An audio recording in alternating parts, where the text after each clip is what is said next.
G welcome to our show live with Rashid Dar, اور آج ہمارے مہمان ہیں معزز استاد جناب لیاقت علی سمرو صاحب، اور پچھلے شو میں بھی ان کا تعارف کروا چکے ہیں کہ معاشیات اور اکاؤنٹس فنانس اس کے اوپر گرپ رکھتے ہیں۔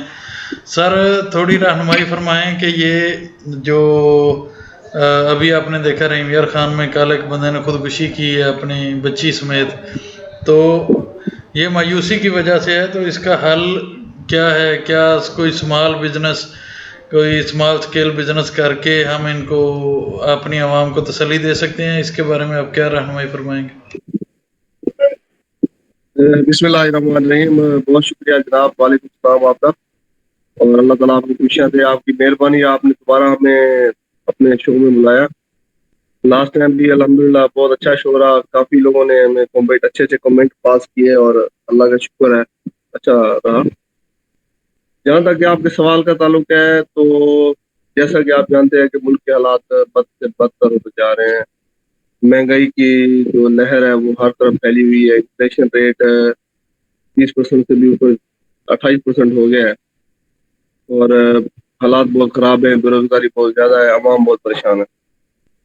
تو اس سلسلے میں تھوڑی سی میں آپ کو یہ بتانا چاہوں گا کہ اسمال اسکیل بزنس شروع کرنے چاہیے۔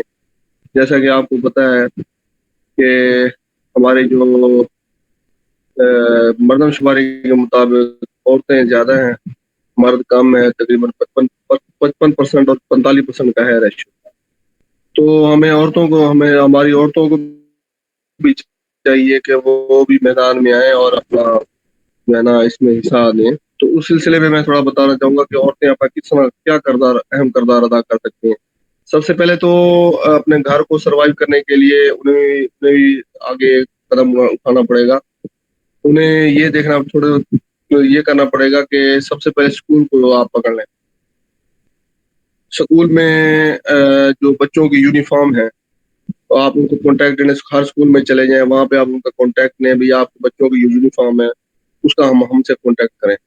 آپ گھر بیٹھ کے باعزت جو ہے نا روزی کما سکتے ہیں۔ بہت زبردست ایک اسمال اسکیل بزنس ہے۔ اس کے علاوہ اسکول میں ہی اگر آپ کینٹین کا کانٹیکٹ لے لیں، کینٹین میں جو بریانی ہے، سموسے ہیں، پکوڑے ہیں، دہی پلے ہیں، کولڈ ڈرنکس ہیں، ریفریشمنٹ جو بھی ہے، تو وہ بھی آپ گھر میں ہی سب کچھ تیار کر کے آسانی سے جو ہے نا وہ گھر بیٹھ کے اپنا باعزت کاروبار کر سکتے ہیں۔ اس کے علاوہ اسکول میں ہی اگر آپ یہ دیکھیں جو بچے پڑھتے ہیں ان کو آپ گھر میں بیٹھ کے ہی ٹیوشن کا آپ کام کر سکتے ہیں۔ ٹیوشن آپ کو ٹیچنگ کریں، آپ گھر میں بیٹھ کے، آپ بہت اچھا، یہ آہستہ آہستہ آپ کی گروتھ کرے گی۔ اپنا کم سے کم آپ کے فائنینشیل کرائسس جو ہے وہ آپ اس کو آسانی سے کور کر سکتے ہیں۔ اس کے علاوہ اسکول میں ہی اگر آپ دیکھیں تو جس کا گھر کالج کے قریب ہے، یونیورسٹی کے قریب ہے یا اسکولوں کے قریب ہے، جو لڑکیاں آپ کے دور دراز سے پڑھنے آتی ہیں، ان کو ہاسٹل کا مسئلہ ہوتا ہے، تو وہ آپ اپنے گھر میں ایسی جگہ بنائیں، 3-4 کمرے ایسے بنا لیں کہ وہاں پہ آپ جناب ایک ہی بھی کمرہ ہو تو اس میں آپ آسانی سے اٹھے کرائے میں آپ ہاسٹل آپ کو دے سکتے ہیں۔ یا اگر ہاسٹل نہیں ہے تو آپ گھر میں ایسی جگہ بنائیں تو اس کو آپ رینٹ میں بھی دے سکتے ہیں، تاکہ آپ کا جو ہے نا کم سے کم آپ کا جو کچن کا جو ہے نا وہ خرچہ آپ کا نکلتا رہے۔ اس کے علاوہ جناب یہ تو ہمارا اسکول کا کام، اسکول سے ہٹ کے بھی اگر آپ کریں تو آپ ایک بہت عورتوں کے لیے بڑی زبردست ہے کہ آپ گھر میں بیٹھ کے جو ہے نا اسٹیچنگ کا کام کر سکتے ہیں، درزی کا کام آسانی سے بہت زبردست ہوتا ہے۔ تو درزی ویسے بھی عورت کو سیکھنی چاہیے، اپنے کپڑے پتہ سیکھ سکتا ہے، ٹھیک ہے، دوسروں کا محتاج نہیں ہوتا۔ تو ایسا ایسا وہ گروتھ کرتا جائے گا، اپنے دوسروں کو، اپنے کمپنی بڑھتی جائے گی، آپ کو لوگ بڑھتے جائیں گے، آپ کو ایسا ایسا جو نا آپ کو روزگار کے مواقع آپ کے بڑھتے جائیں گے۔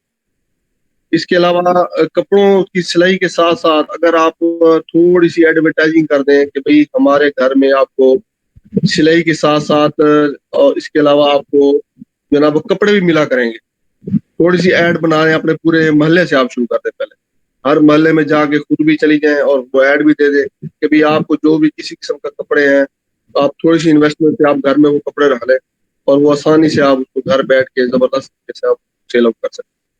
اس سے کمال یہ ہے۔ ہوگا نہ صرف آپ کے کپڑے، نہ صرف آپ کے اس کے کپڑے آپ کے سیل آؤٹ ہوں گے، اس کے علاوہ آپ کی سلائی بھی